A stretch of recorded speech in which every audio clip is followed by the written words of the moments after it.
Voltage ratio test. ट्रान्सफॉर्मरचा K ratio हा अतिशय महत्त्वाचा आहे. K is equals to V2/V1 is equals to N2/N1. Transformation ratio ज्याला आपण म्हणतो हा रेशो अतिशय महत्त्वाचा आहे आणि त्याच्यावरच तुम्हाला ट्रान्सफॉर्मरची डिझाईन करावी लागते. किती टर्न्स प्रायमरीला असतील, किती टर्न्स सेकंडरीला असतील, हे कोण डिसाईड करतं? हे डिसाईड करतं आणि त्याच्यावर ट्रान्सफॉर्मरची डिझाईन डिसाईड होते. म्हणून व्होल्टेज रेशो चेकआउट करणं किंवा टर्न्स रेशो चेकआउट करणं हे अतिशय महत्त्वाचं आहे. येतं लक्षात? तर टर्न्स रेशो चेकआउट करण्याच्या 4 मेथड आहेत. किती? 4. पहिली मेथड आहे डायरेक्ट मेजरमेंट. म्हणजे काय करायचं आहे? सेकंडरीचं व्होल्टेज व्होल्टमीटरने फाइंड आउट करायचं आहे, प्रायमरीचं व्होल्टेज व्होल्टमीटरने फाइंड आउट करायचं आहे आणि त्याच्यावरून तुम्ही V2/V1चा रेशो घ्यायचा. आता तुम्ही म्हणाल सर तिथं काय व्होल्टमीटर चालत नाही मोठ्या ट्रान्सफॉर्मरला, मग तिथं काय असेल? CT PT असेल. ओके, PT असेल व्होल्टेज मोजण्यासाठी. तर तिथं त्याच्यावरून तुम्ही डायरेक्ट सेकंडरीचं व्होल्टेज आणि प्रायमरीचं व्होल्टेज याचा भागाकार करून व्होल्टेज रेशो फाइंड आउट करू शकता. तर ही पहिली मेथड आहे. That means we can directly measure the voltage ratio by measuring voltage by PT. येतं लक्षात? पहिली मेथड. दुसरी मेथड आहे बाय रेशोमीटर. बाय रेशोमीटर. तर इथं काय केलं आहे? प्रायमरीला आपण सिंगल फेज इनपुट सप्लाय दिला आणि सेकंडरीला हे पहा हा प्रायमरीला सप्लाय दिला आणि सेकंडरीला काय केलं आहे? काय मीटर लावलं आणि एक रेशोमीटर लावलं. काय लावलं आहे?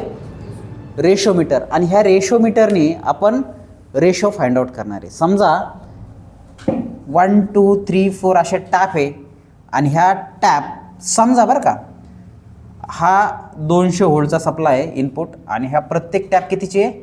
50ची टॅप आहे. कितीची आहे? 50 व्होल्टची टॅप आहे. आता हा सप्लाय इथे, याचा अर्थ काय रे? प्रायमरीला 200 आणि सेकंडरीला 150. टॅप 50ची आहे ना, 50 50 50 50.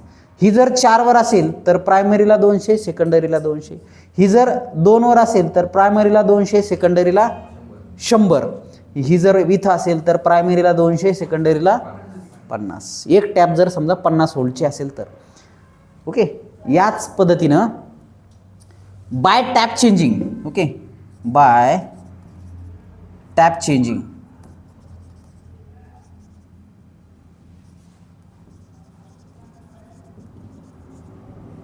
of ratiometer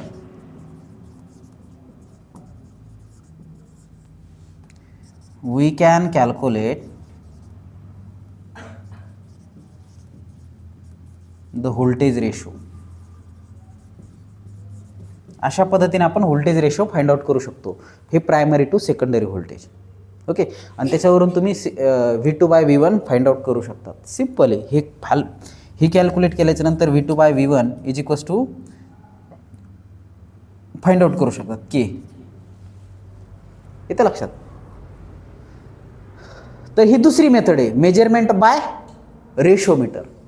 तर पहिली मेथड कोणती? Direct measurement. दुसऱ्यामध्ये आपण रेशोमीटर वापरतो. तर रेशोमीटरला आपण काय करतो?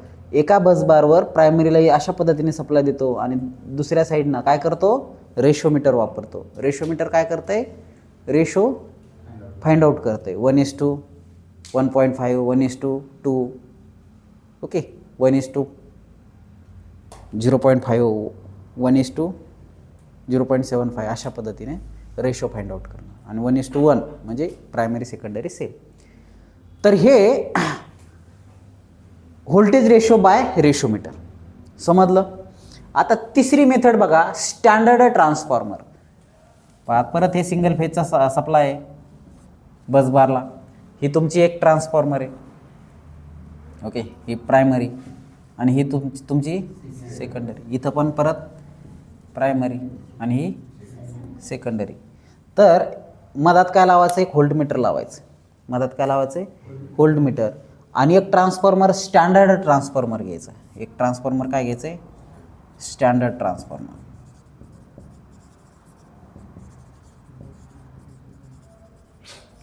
आणि दुसरा ट्रान्सफॉर्मर अंडर टेस्टेड.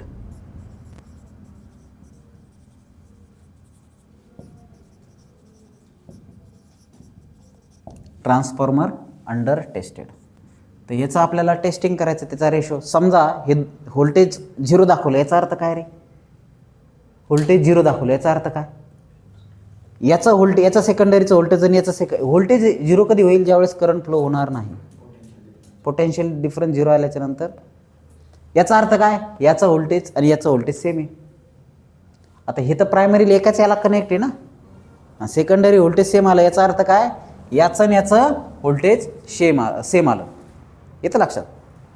तर एक स्टँडर्ड व्होल्टेज आणि एक ट्रान्सफॉर्मर अंडर टेस्टेड, तर याचं प्रायमरी रेशो आपल्याला चेक करायचं आहे V2/V1, आणि याचं आणि याचं जर सेम आलं तर व्होल्टेज काय दाखवेल? 0 रेटिंग दाखवेल. याचा अर्थ काय? याचा अर्थ असा की याची आणि याची रेटिंग सारखी. Wien voltmeter gives 0 deflection, that means both the transformer has equal or identical rating of voltage ratio. याच्यावरून तुम्ही V2/V1 फाइंड आउट करू शकता. ही तिसरी मेथड. आता चौथी मेथड काय आहे? Turn testing method. आता हे ऑलरेडी तुम्ही DMT मध्ये शिकलेत, आठवते? Turn testing method. याच्यामध्ये आपण एक टॉप योक कवर लावतो, योक म्हणतो त्याला, टॉप योक, आणि सिंगल फेजचा सप्लाय अशा पद्धतीने कनेक्ट केलेला आहे.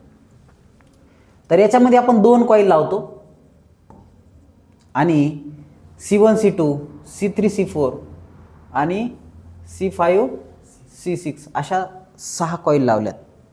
2 या साईडनी, 2 ह्या साईडनी, 2 या साईडनी. कशासाठी? युनिफॉर्म मॅग्नेटिक फील्ड तयार करण्यासाठी. काय करण्यासाठी? युनिफॉर्म मॅग्नेटिक फील्ड तयार करण्यासाठी. आता आपल्याला कॉईल अंडर टेस्ट, या कॉईलला किती टर्न्स आहेत हे फाइंड आउट करायचे. काय करायचे? या कॉईलला किती टर्न्स आहेत हे फाइंड आउट करायचे. आणि त्यासाठी आपण काय लावलंय? स्टँडर्ड कॉईल लावली. स्टँडर्ड कॉईलच्या टर्न्स माहीत असल्या तुम्हाला, तर तुम्ही कॉईल अंडर टेस्टच्या टर्न्स काढू शकता. याच्या टर्न्स समजा 500 टर्न्स आहेत आणि याच्यातून करंट गेलाच नाही, याचा अर्थ काय? याच्या आणि याच्या टर्न्स सेम आहेत. म्हणजे काय? याच्या बी 500 टर्न्स आहेत. तर अशा पद्धतीने तुम्ही टर्न्स फाइंड आउट करू शकता आणि टर्न्स फाइंड आउट करून तुम्ही व्होल्टेज रेशो काढू शकता.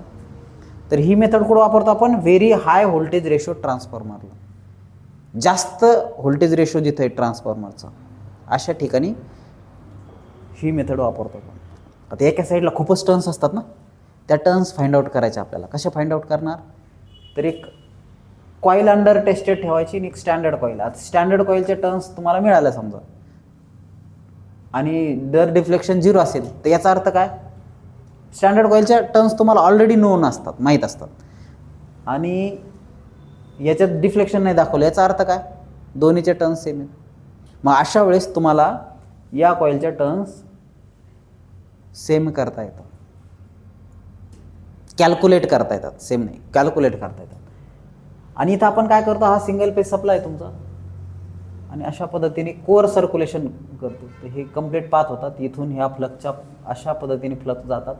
फ्लक्स याच्यावर युनिफॉर्मली लिंक होतात, आणि लिंक झाल्याच्या नंतर स्टँडर्ड कॉईलच्या टर्न्स माहीत असतात आपल्याला. हे टॅपिंग जे आहे ना, ह्या टॅपिंगवरून आपण टर्न्स फाइंड आउट करतो. समजा ह्या 500ची टर्न्स आहे, हे 400ची, हे 300ची, 100ची, अशा टर्न्सची टॅपिंग. आणि याला तुम्ही हे लावणार नाही. आता हे समजा इथं डिफ्लेक्शन दाखवतं, याचा अर्थ जास्त टर्न झाले. समजा मग वर घेणार आहे, ओके, आता डिफ्लेक्शन नाही, याचा अर्थ काय? ह्या टर्न्स आणि ह्या टर्न्स सेम आहेत. मग ह्या टर्न्स समजा ह्या टायमाला समजा 600, तर मग ह्या 600 टर्नची कॉईल. अशा पद्धतीने टर्न टेस्टिंग मेथडने सुद्धा आपण काय करू शकतो? व्होल्टेज रेशो फाइंड आउट करू शकतो. So these are the methods by which we can measure the voltage ratio. समजलं? So right down.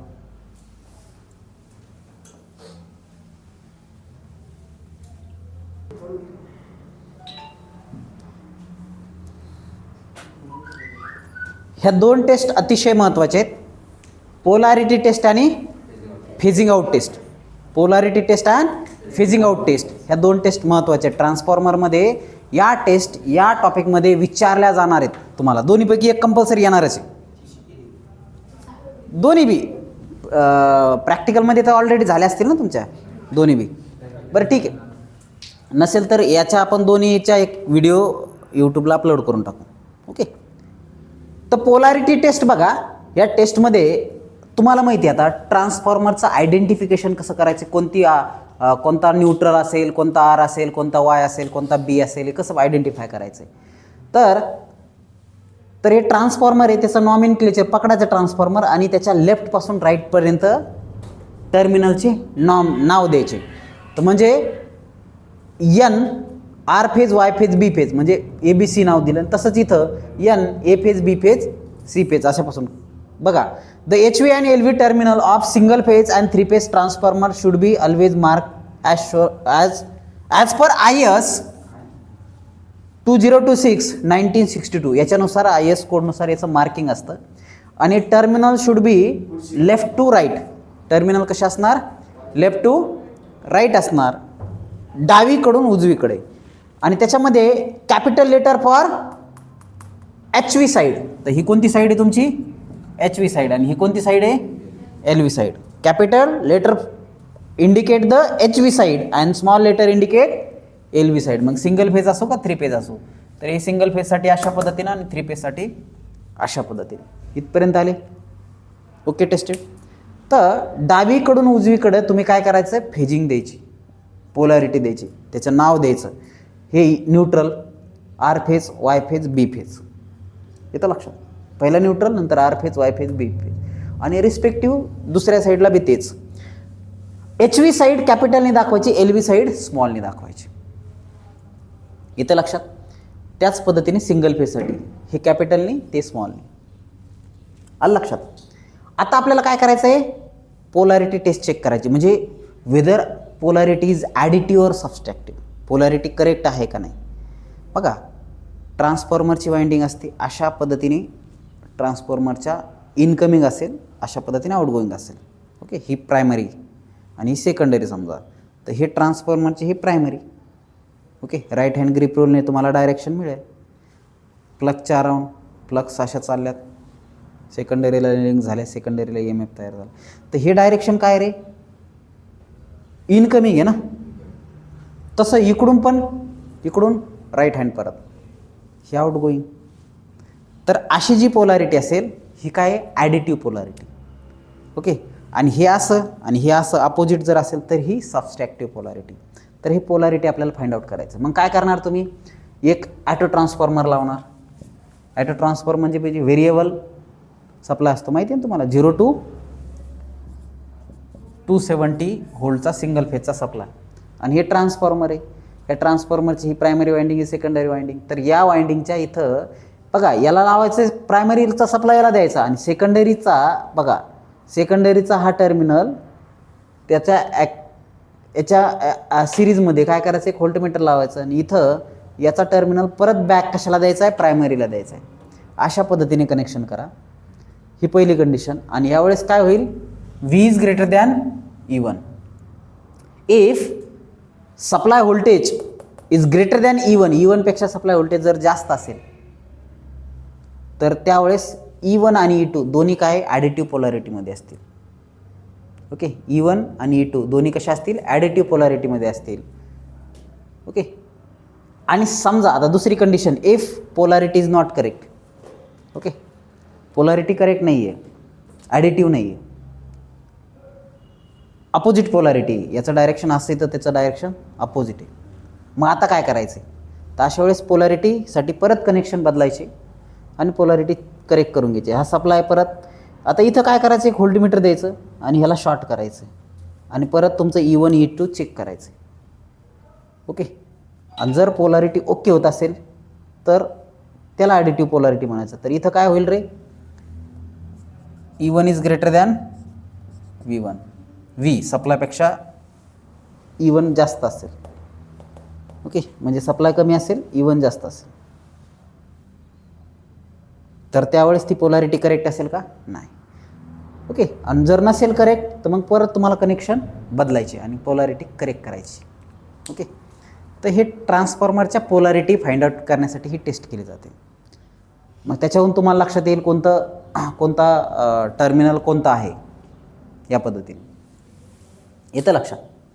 So this is polarity test. Polarity test म्हणजे काय, डायरेक्शन ऑफ करंटवरून प्रायमरी आणि सेकंडरी त्याचे polarity कशी additive आहे, इनकमिंग करंट कुठं आहे आणि आउटगोईंग करंट कसा आहे, कुठून इंटर करतो करंट आणि कुठून बाहेर पडतो, याच्यावरून पोलॅरिटी डिसाईड होत असते. ओके.